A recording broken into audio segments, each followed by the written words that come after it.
किसी भी राजनीतिक पार्टी ने हिंदुस्तान के इतिहास में संविधान पर आक्रमण किया है और संविधान को खत्म करने की कोशिश कर रहे हैं।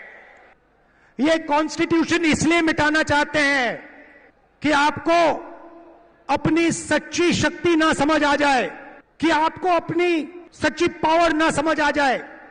यह संविधान एक किताब नहीं है भाइयों और बहनों, यह गरीबों का हथियार है और इस हथियार को नरेंद्र मोदी 22-25 लोगों के साथ मिलकर खत्म करने की कोशिश कर रहे हैं। संविधान हिंदुस्तान की आवाज है, गरीबों की आवाज है, पिछड़ों की, दलितों की, आदिवासियों की आवाज है।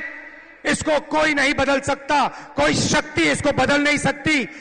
हम देखेंगे यह संविधान कैसे बदला जाता है। नरेंद्र मोदी जी का काम आपके ध्यान को इधर उधर करने का है। घबराए हुए हैं, डर गए हैं, क्योंकि जानते हैं कि इलेक्शन हाथ से जा रहा है और इलेक्टोरल बॉन्ड्स में इतनी चोरी हुई है कि इलेक्शन के बाद उनकी मुश्किल हो जाएगी।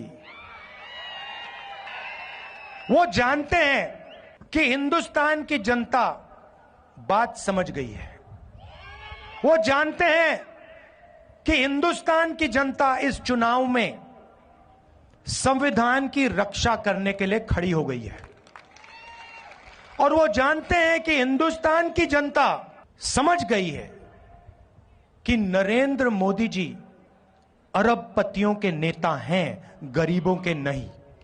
जैसे ही मैंने ये देश के एक्सरे की बात की, नरेंद्र मोदी कांपने लग गया। उसकी आदत है, जैसे उसको डर लगता है ना, वो झूठ बोलना शुरू कर देता है। जैसे ही उसको डर लगता है, वो कभी पाकिस्तान की बात करेगा, कभी चाइना की बात करेगा, तो एक के बाद एक झूठ बोल रहा है। मगर इस बार नहीं निकल पाएगा।